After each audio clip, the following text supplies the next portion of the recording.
자, 오늘 금요일이죠. 여론의 흐름을 알아봅니다. 김봉신 메타보이스 부대표 함께합니다. 안녕하십니까? 안녕하십니까? 네, 반갑습니다. 갤럽 조사 저희가 매주 보고 있는데요. 이번 주에도 나왔죠? 예예. 네, 한국 개요. 갤럽 맞습니다. 말씀해 주십시오. 개요입니다. 네. 한국 갤럽 데일리 오피니언 12월 1주입니다. 2일에서 4일 3일간 조사를 했고요. 통신 3사 제공 무선전화 가상번호에서 무작위 추출해서 전화 면접 방식입니다. 보시면 한국 갤럽 자체 조사이고 더 자세한 사항은 중앙선거론사심의위원회 홈페이지를 참조하시면 되겠습니다. 네. 내용 중에 자, 대통령 국정수행 평가 예. 어떻게 나왔습니까? 올랐습니다. 다시 62까지 올랐는데요. 한번 흐름을 한번 보시죠. 네, 그래프로 흐름을 예, 볼 예. 수가 있습니다. 예, 흐름을 보시면은 지금 취임 초기 64, 65, 63 요 수준이었는데 에이펙 끝나고 63까지 치솟다가 살짝 빠졌다가 60으로 횡보하고 62까지 다시 튀었습니다. 예, 부정률은 29니까 직전 조사 대비 2% 포인트 하락했죠. 네. 긍정률이 2% 포인트 더 좋아졌습니다. 물론 둘 다 오차범위 이내의 변동이기는 하지만 62가 됐다라는 것은 제가 이제 초반에 취임 초기에 64, 63, 4, 5 요 수준이었다는 말씀드렸는데요. 그렇게 된다면 지금은 요 수준으로 복귀할 수도 있겠구나. 예, 그러한 가능성을 보여주고 있죠. 네. 예. 자, 62까지 이제 올라왔다라는 거. 더 이제 올라갈 가능성이 지금 현재로서는 더 크게 느껴지는 것 같고요. 그래프로 보면. 그렇죠. 지금은 그러니까 노이즈가 없다면 순수하게 이제 성과 평가만으로 따진다면 이게 더 낮아지기는 쉽지 않습니다. 왜냐하면 뚜렷한 대통령실의 악재가 보이지 않고 있다라는 것이고요. 그렇게 따지면 63 그리고 62 요 효과가 이제 외교인데요. 대통령실 또 관련 부처에서 굉장히 노력한 방금도 이제 장관님 오셨지만 네. 그러한 성과들이 반영이 되고 있는 것이 아닌가 이렇게 볼 수가 있겠습니다. 그래요. 지금 그래프를 저희가 지금 보고 있는데 부정평가는 또 내려가고 있고. 예. 자, 그러니까 이제 6개월이 지난 거 아니겠습니까? 맞습니다. 6개월 된 평가 쭉 보면은 잘하고 있다. 이재명 대통령이 국정수행을 잘하고 있다라는 응답이 10명 중에 한 6명 넘게 응답을 하고 있으니 이거는 대통령실 입장에서는 좀 고무적이게 다가올 것 같아요. 예, 맞습니다. 대통령실 입장에서 고무적인 게 바로 이제 이런 부분일 텐데요. 6개월 즈음해서 6개월 무렵 직무수행 평가를 한번 보시면은 지금 이재명 대통령이 62가 되겠습니다. 62. 문재인 대통령 74가 상당히 높고요. 그 전에 김영삼 대통령 때 84가 상당히 높았습니다. 김대중 대통령도 굉장히 각광을 받으면서 시작을 했지만 6개월 정도 있을 때는 56까지 내려왔었는데요. 네. 박근혜 대통령은 낮아졌다가 올라온 케이스고요. 윤석열 대통령도 30%가 굉장히 낮게 느껴지시죠? 그렇네요. 예. 이거는 너무 차이가 나네요. 2배 차이가 나는 거 이재명 아니겠습니까? 대통령 이제 반토막 예. 수준인데 사실 이것도 더 낮다가 올라온 거예요. 그 당시에. 예. 그렇습니다. 두 번의 최하치를 기록했었습니다. 윤석열. 뭐가 있었느냐? 만 5세 입학 논란. 그때 네. 24. 그리고 바이든 날리면 이게 24. 그래서 두 번의 최하치를 기록하고 그리고 올라온 게 30이고요. 당시에 그러면은 여기 보시면은 11월 8일에서 10날 이 정도의 30 정도를 기록했다고 했는데 이때 윤석열 정부가 어떻게 하면 대통령 지지도를 올리느냐에서 올리는 방법에 대해서 혹시 기억들 하시려는지 모르겠는데 그때 정확히 그 노조가 건설 노조하고 건폭 그 발언도 있었고. 건폭 발언. 예. 운수 노조였나요? 그 운수 노조의 집회를 화물 맞아. 화물연대였죠. 그런 어떤 노동계와 관련돼서 뭐 좀 따끔하게 네. 개혁을 하겠다라고 이야기를 하면서 뭐라고 해야 될까요? 좀 국민들 전체 중에 일부에 대해서 카르텔이다 이렇게 이야기를 하면서 네. 이 겨울을 2023년 1월 달까지 그 겨울을 보내게 됩니다. 그렇게 되면서 이제 미세하게 상승을 했지만 그렇지만 바이든 날리면 효과가 워낙 강했었죠. 그러면 이재명 대통령이 지금 이번에 보시면 이제 62를 얻었는데 네. 이게 보시게 될 것 같으면 이거는 외교에서 얻은 효과이지 않겠습니까? 그러면 윤석열 대통령 때의 외교와 지금 이재명 대통령 때의 외교가 대비되는 게 일부 있겠습니다. 그래요. 이렇게 대비가 확실히 이제 되고 있고 지금 이렇게 보면은 6개월 높은 지지율을 기록하고 있는 거 어떤 요인들이 작용했다라고 우리가 분석할 수 있을까요? 예, 여기 나왔습니다. 일단은 대통령 직무수행 긍정 평가 이유를 좀 보시면 외교가 11%포인트 하락했습니다. 그러니까 외교와 관련돼서 뭐 주목을 끌었던 네. 많은 국민분들의 어떤 눈길을 끌었던 그런 국면은 좀 지나가고 있다라고 보셔야 될 텐데요. 아하. 그 이유는 아무래도 뭐 지금 조사 기간이 2일부터 4일인데 이게 계엄 1년 딱 그 12.3 계엄이 딱 가운데 껴 있지 않겠습니까? 그런 어떤 시기적인 특성을 반영한다고 보겠습니다. 그렇게 따지면은 이렇게 외교를 잘해서 이제 긍정 평가 받고 하는 그런 부분들이 네. 우리나라가 굉장히 언론의 뉴스가 많이 쏟아지는 나라라서 짧으면 2주 지속됩니다. 짧으면 2주. 예. 아주 긴 이슈가 정말 나라를 흔들 정도의 큰 이슈는 2달 정도 지속됩니다. 그렇게 봤을 때는 그 외교와 관련된 성과가 크다라고 하면 네. 그거에 대해서는 대통령실이 충분히 홍보할 수 있는 시간과 뭐 어떤 뭐라 그럴까요?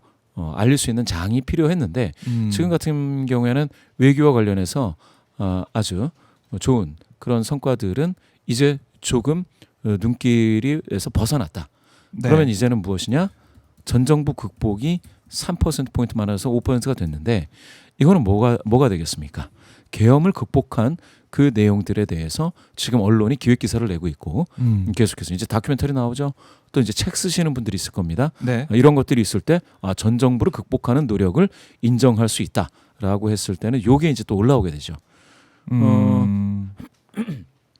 정부에서는 외교 당국자들이나 아니면은 대통령실에서는 네. 제가 봤을 때는 외교 성과를 만약에 계속 알릴 게 있다면 적절할 때에 지속적으로 이런 부분을 홍보하는 것도 나쁘지 않겠다 싶은 부분은 이렇게 이게 이제 계속될 것 같아요. 12월 초만 되면 이거를 이제 마케팅에서 뭐 시즈너빌리티라고 하는데 요게 계속 등장할 때 그 다음에 가령 지금은 외교이지 않겠습니까? 그다음에 이제 경제 민생도 올라왔는데 이런 부분에 대해서 좀 홍보할 수 있는 그러한 기획이 필요하다. 지금 보시면은 전 정부 극복, 국가 안정, 정상화 네. 이런 내용이 나오고 있지 않습니까? 밑에 보면은 외교 성과들이 에이펙 성과도 있고 있습니다. 있기는. 하지만 지금 외교 시즌은 예, 이제 예. 또 이제 지나가고 있으니 있다. 예. 12월 3일 내란 예. 1년을 맞아가지고 전 정부 이제 극복에 대한 관심, 예. 그러니까 긍정 평가 이후로 꼽는 게 많아졌다라는 예. 거. 그렇습니다. 12월 달마다 반복될 수도 있겠네요. 예. 자, 이제 부정 평가 사람들은 뭐라고 하던가요? 부정평가 이후로서는 294분이 부정평가 하셨는데요.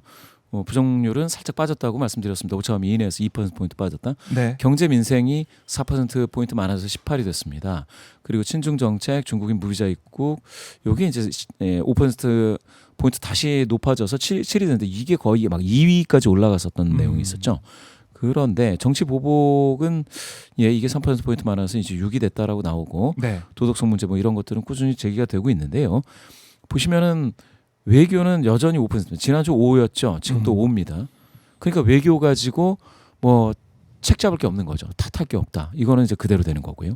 그다음에 외교가 안 되면 이제 친중 정책인데 친중 정책 가지고 무비자 입국 가지고 이번 정부를 이게 탓할 만한 일이 있고 큰 네. 사건이 터지면 이거는 폭발력이 있을 것 같은데 이렇게 계속 언급이 되는 거 보면 근데 사실은 친중 정책이랄 게 과연 있는지 그리고 무비자 입국 때문에 문제가 됐거나 이번 대통령실을 탓할 게 있는지 뚜렷하게 확 등장하는 이슈가 없습니다. 지금 그렇게 되고 있기 때문에 이거는 7%한 자릿수에 아직은 머물러 있다 이렇게 보셔야 되고요.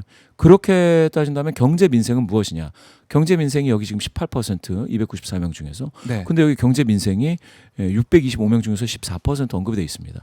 그러면 경제 민생으로 긍정하시는 분들의 명수가 더 많다라고 보셔야 되기는 하는데 그렇지만 부정평가하시는 분들 중에서도 1위가 경제 민생이라는 건 사실 이제 연말 연시를 앞두고 뭡니까 중소기업들 수금이 돼야 되고 어떤 결제 대금을 받아야 되는 그런 분들도 있을 텐데 그게 안 되는 목소리가 진짜 반영이 되고 있는 건지 그건 한번 봐야 되겠고요. 아니면 이와 같이 꾸준히 나왔던 어떤 그런 것들이 뚜렷한 게 지금 나오지 않기 때문에 네. 외교도 그렇고요. 뭐 정치 보복 이것도 정치 보복 글쎄요. 제가 봤을 때 이게 뚜렷하게 나오는 게 없기 때문에 그러면은 사람들이 부정평가하는 이유를 그러면 나의 일상으로 이제 다시 조망할 수밖에 없지 않겠습니까? 네. 그러면 뭐 민생이 지금 행복해 이런 사람도 많지 않거든요. 그럼요. 그러다 보면 예. 부정평가하는 이유로 또 등장을 한다. 물론 이제 대통령실에서는 이런 목소리, 부정평가하시는 분들의 목소리도 다 경청을 해서 좋은 정책으로 반영을 해야 될 필요가 있겠습니다. 그래요.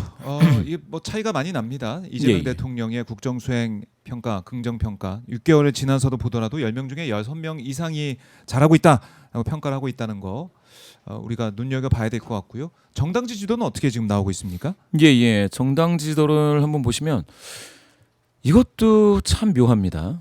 제가 봤을 땐 왜 묘하냐? 수치가 묘한 게 아니고요. 이런 수치가 나오는데도 국민의힘 지도부가 특별히 이제 어떤 메시지를 네. 변화해서 다른 어떤 메뉴판을 많은 국민분들 앞에 이렇게 펼칠 법도 한데 그렇지 못하고 있는 게 참 묘하다라는 생각이 일단 듭니다. 여기 보시면은 민주당은 지금 43을 찍었습니다. 다시. 그럼 여기 보시죠. 42, 43, 42, 43. 네. 이렇게 4주 갔다. 이 얘기는 이거는 박스권으로 들어간 거거든요. 40% 초반대 더불어민주당 지지도가 고착화됐다. 그건 사실 40%니까 안정화됐다라는 말로 바꿔도 이상하지 않죠. 다시 한번 왼쪽으로 한번 보시죠.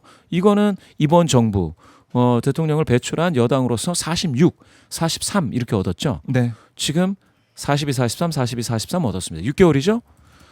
야, 이렇게 보면 이거는 안정화된 거 아니냐. 왜냐하면 저점이 38이었습니다. 그렇죠? 여기서 42에서 더 빠진다. 만약에 이제 대통령 긍정률과 디커플링이 됐을 때에 더 빠진다. 이렇게 되면 이게 40% 선이 하방 돌파돼서 네. 이게 쭉 밑으로 40% 선이 무너지는 거 아닌가 이렇게 생각하실 분들도 계셨을 텐데요.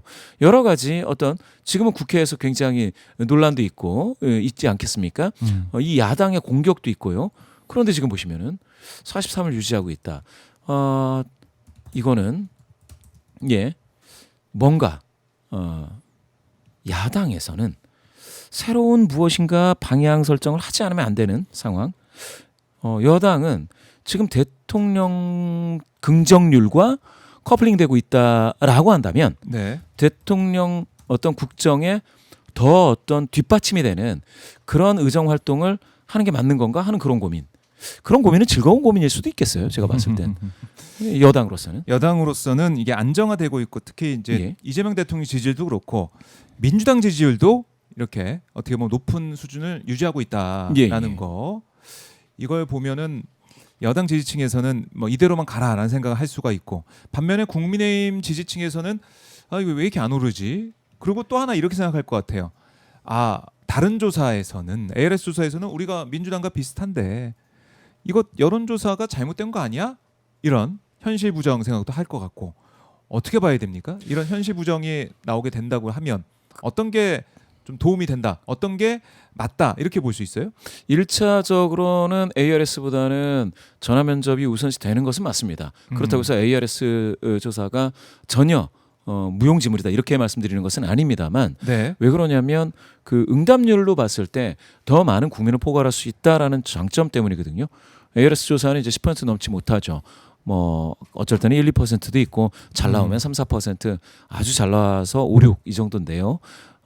이 갤럽조사라든지 여러 가지 조사들은 응답률 자 보시면은 응답률이 11.8%입니다. 접촉률은 44.8이고 요게 이제 선거 때 되면 요게 20%가 넘어가는 그런 데까지 되지요. 그런 것들을 따지면 응답률은 훨씬 더 좋습니다. 그 얘기는 대한민국 국민 대표성, 그러니까 표본의 대표성이 더 좋다. 요걸로 이해를 해주시면 되겠습니다. 그런데 이런 거듭 말씀드리지만 선거 때 되면 그러면 ARS처럼 되는 거 아니냐? 왜냐? 뭐 관여도가 더 높아지기 때문에 그러면은 양 진영에서 더 지지하시는 분들이 더 많이 모이는 것이 아니냐? 그럴 수도 있습니다. 안 그럴 수도 있습니다. 안 그럴 수도 있다. 예. 그러니까 그건 알 수가 없어요. 예. 알 수가 없는데 이거 투표장에 나오는 모습. 그러니까 김문수 후보가 득표를 생각보다 많이 했던 것을 볼 때 국민의힘 쪽에서는 우리가 뭐 어떻게 보면 안방 지지층이 센 데는 TK 같은데 지킬 수 있겠지 이런 기대를 하면서 그래서 밀고 가자 이럴 것 같기도 하고 예. 어떻습니까?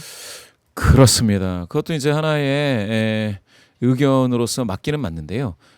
또 하나는 이런 생각을 하셔야 돼요. 이런 생각을 음. 뭐냐면은 김문수 후보가 대선 때 얻은 지지도 기준으로 봤을 때는 생각보다는 높았다. 왜냐하면 여론조사에서 한 20%대였는데 막상 까보니까 30%대였다. 그것도 맞긴 맞는데 역으로 생각을 해야 될 게 있습니다. 그런데 그러면 우리 후보를 또 우리 정당을 지지하지 않고도 찍어주는 사람이 있다라는 거는 이거는 언제든지 꺼질 수 있는 거품이다라는 생각을 하셔야 됩니다. 국민의힘 지도부에서 또 지지하시는 분들, 네. 응원하시는 분들이 있을 텐데 그런 분들은 그 거품이 항상 상수로서 붙어 있다. 이거 진짜 큰일 날 일이에요. 그거 아니에요. 그런 말씀 많이 하시다가 2023년 강서 보궐선거 17%포인트 격차로 대패했습니다. 그 23년은 윤석열 정부 시절이었어요. 심지어는 여당이. 네. 그게 표 있지 않습니까? 표를 숫자로서 계산했을 때 2018년 지방선거 때하고 비슷했어요. 2018년 지방선거 때는 전국적으로 민주당이 굉장히 많이 이 단체장을 배출한 그런 시기입니다. 네. 국민의힘은 안방에서도 무너지느냐 마느냐를 고민해야 될 때였습니다. 그게 2023년 여당 시절에 그렇게 나왔다는 거예요.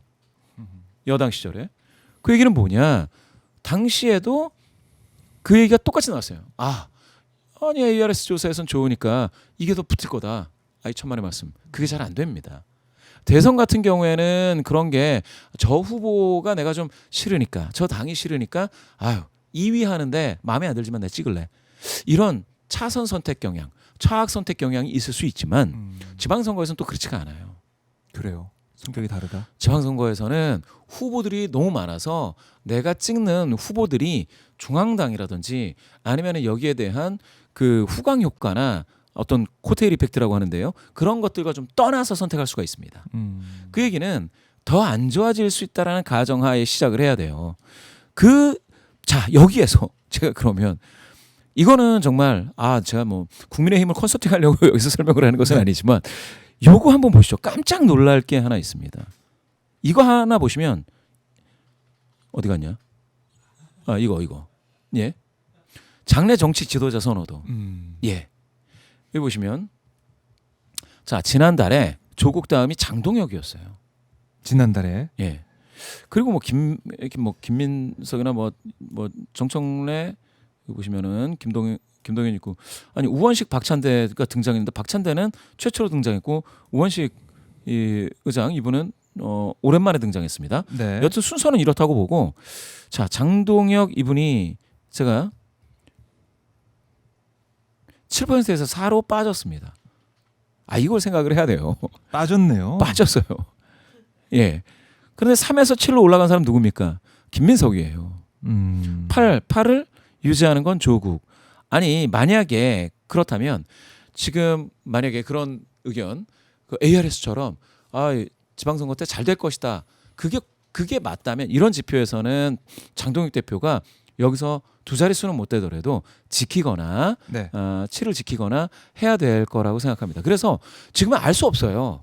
ARS처럼 될 거다 아니면 전화면접처럼 될 거다. 이거는 알 수 없습니다. 그 중간쯤 어디가 될 수도 있다. 그럴 수도 있고요.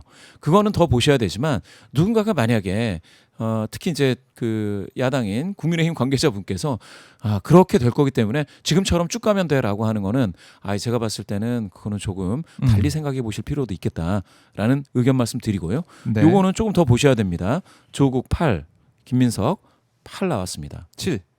7. 네. 7입니다. 7. 예. 7 나왔고. 3에서 7이 됐습니다. 그거는 아마 노출 빈도가 상당했다라는 거. 그게 아마 영향을 미쳤을 것 같고요. 안타깝게도 여기 3%로 이제 정청래 대표가 낮아졌는데 네. 그러면 여기에 김민석 총리가 이렇게 앞서가는 것에 나중에 정청래 대표가 이걸 넘을지 아니면 뭐 어떻게 될지 이게 이제 관전 포인트가 하나가 있습니다. 민주당 내에서 본다 그러면 네, 김민석 대 정청래 그렇죠. 이 구도를 좀 봐야 된다. 이 구도는 한번 관심 있게 한번 보셔야 될 부분이 있고요.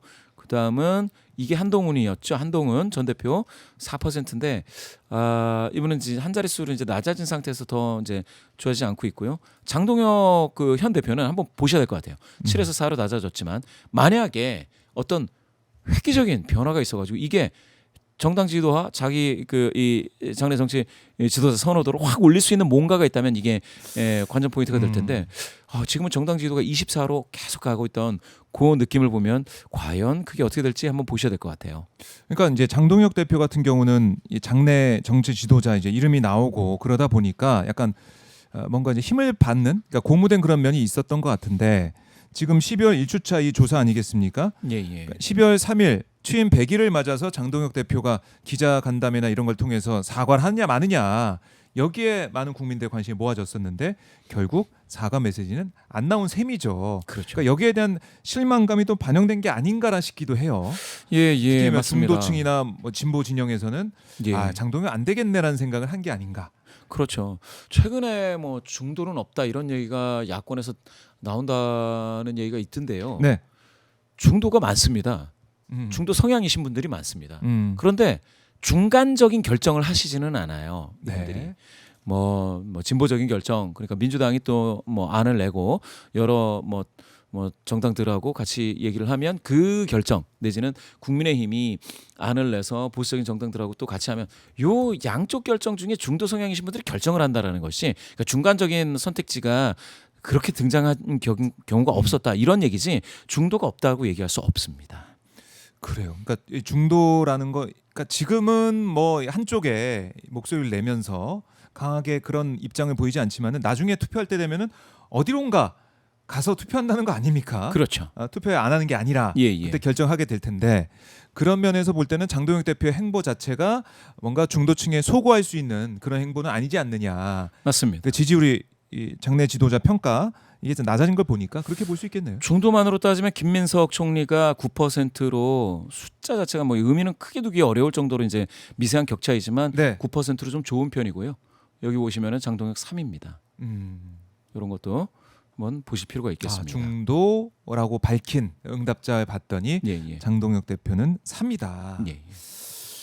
그러게 말입니다. 지금 이제 이른바 윤 어게인, 그러니까 윤석열과 거의 같은 입장을 지금 보이고 있고 같은 행보를 보이고 있는 것으로 느껴지는 장동혁 대표, 이런 행보가 지속이 된다 그러면 장내 지도자 평가에서 더 낮아질 가능성도 있겠네요. 맞습니다. 왜냐? 여기 한번 보시죠. 정부 출범 6개월 정책 평가에서는 외교 63, 복지 57입니다. 부동산만 좀 24로 좀 빠져 있는데요. 경제 48이면 높은 편이거든요. 네. 지금 이렇게 정부 여당은 성과를 중심으로 해가지고 쌓아가고 있지만 장동혁 대표는 윤어게인 손을 계속 붙잡고 그 메시지를 내는 거는 좀 그렇죠. 그러니까 이재명 정부가 지금 이런 평가 62%의 지지를 받고 있고 또 기대감이 좀 많이 높아진 상황인데 여기에 있어서 계속 잘 못하고 있다.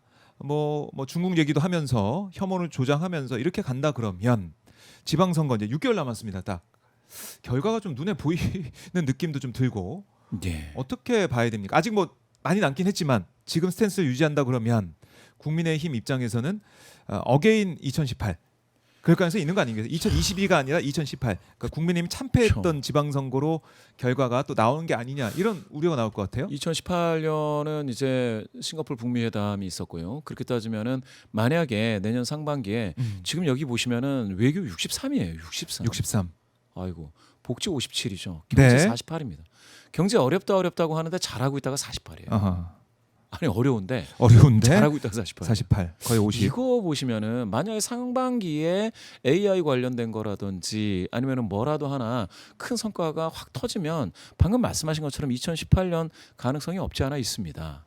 예, 그렇게 볼 수가 있겠고요. 그런 성과 베이스로 한번 보셔야 되겠고요. 네. 예, 물론 이제 곳곳에 인물들이 어떻게 배치되느냐 굉장히 중요하죠.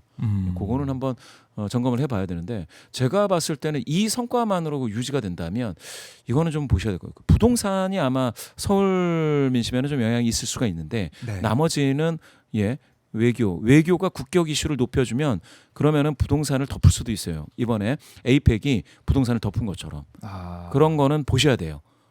그래요. 예, 봐야 무엇이라 되고. 확정적으로 말씀드리기 어렵지만 성과 베이스드로 그죠 실적으로 뭐 뭔가가 나온다면 네. 그러면 2018년 케이스가 아예 불가능한 것은 아니다 이렇게 보시면 되겠습니다.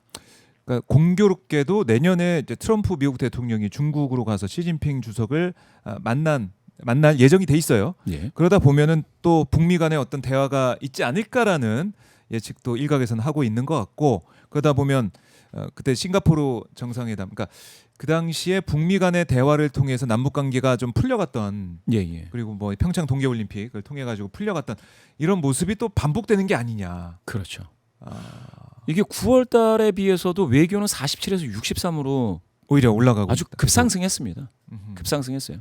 경제는 43에서 48이 됐습니다. 지금 떨어진 게 부동산인데 네. 지금 이렇게 보시면 방금 말씀하신 것처럼 만약에 트럼프와 뭐 시진핑과 트럼프 음흠. 사이에 좋은 기류가 있다 한다면 그 기회에 대한민국이 더 국격을 높일 수 있는 기회를 얻게 될 가능성이 충분히 있죠. 네. 그렇게 따지면은 지금 요 성적표만을 딱 보면 이번 겨울 이제 초겨울인데 예, 대통령실은 굉장히 노력해서 많은 국민분들한테 인정을 좀 받고 있구나. 네. 예, 여기 이제 분포에 따라서 조금 다르기는 하지만 그렇습니다.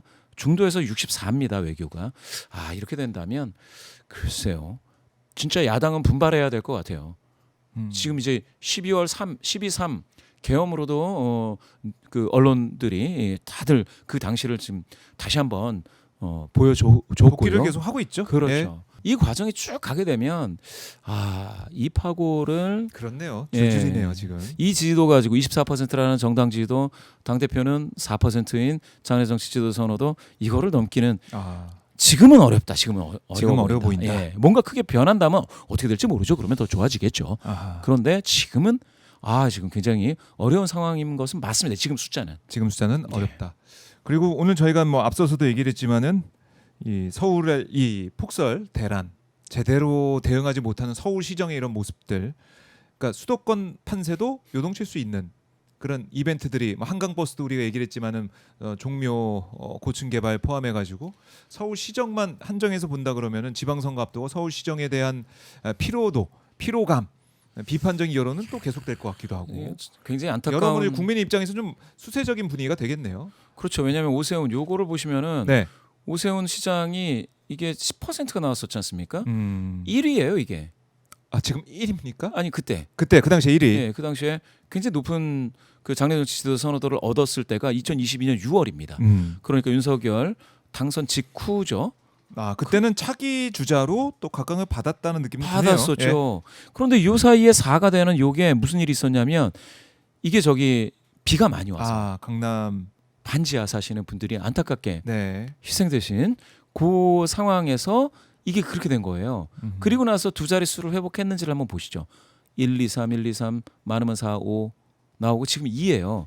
그럼 방금 말씀 주셨던 것처럼 서울 시민은 대선 주자급을 뽑습니다. 서울 시민은 서울시 잘 살게 해주겠다 이런 사람을 안 뽑아요. 네. 대한민국을 크게 키우겠다 이런 사람을 뽑습니다. 물론 세부적인 정책들도 안 보는 것은 아니지만 기본적으로 서울 시민의 자부심이라는 게 있거든요. 근데 네. 지금 이게 2% 나오면 이게 참 안타깝죠. 그러니까 제 느낌에는 이때로 다시 돌아가기 위해서 오세훈 서울시장은 조금 더 정책적으로는 좀 큰 거를 좀 내놔야 되는데 모르겠습니다. 큰 거 그래서 한강버스 한 거 아니에요? 뭔가 업적을 보여주기 위해서 한강버스를 야심차게 한 것 같은데. 예. 저도 한강에 갔습니다. 한번 보려고. 갔었어요? 보셨어요? 저는 뭐 돈도 없고 그래서 이렇게 둔치 공원에서 이렇게 들여다봤는데요. 속도 면에서는 아주 빠르다고 할 수 없다. 따라서 이 부분에 대해서는 버스로서의 실용감을 느끼기에는 쉽지 않다. 그래서 그 이름을 잘못 붙인 것 같아요. 버스라고 하지 말고 다른 걸 붙여야 되는데 참 그러니까 안타깝네요. 대중교통의 역할을 못 하고 있는 상황인데 그렇죠. 접근성도 그렇고 속도도 그렇고 맞습니다. 안전 문제도 그렇고. 네. 그래서 과연 그러면은 이 지금 여기에는 이름을 올리지 않았지만 나경원 주자도 있기 때문에 그렇게 본다면 국민의힘도 어떤 후보가 등장할지 또 지켜봐야 되는 그런 상황입니다. 그리고 오세훈 시장 같은 경우는 이번에 또 기소도 되지 않았습니까? 아하. 재판을 받아야 되는데 그 리스크를 안고 국민의힘이 후보로 만들어 줄 것이냐. 물론 그거는 뭐 당원들 선택, 여론조사 선택까지 가서 하는 건데. 당원 70%. 그것도 이제 장동혁 대표가 오세훈 시장을 견제하는 것 아니냐라는 해석도 일부 나오고 있어서요.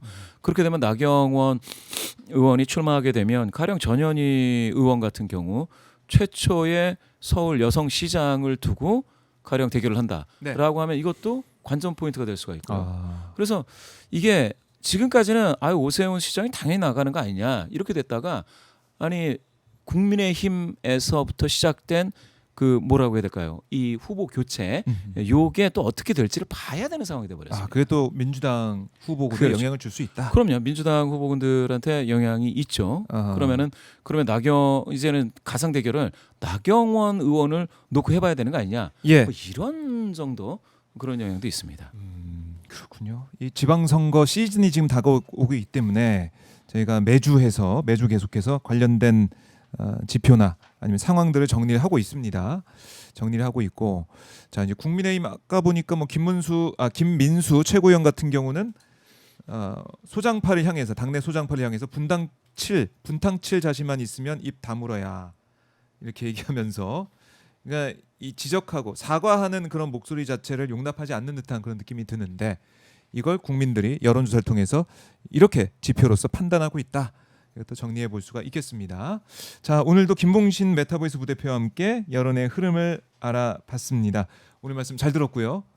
따뜻하게 지내시고 다음 주에도 뵙겠습니다. 고맙습니다. 감사합니다. 네.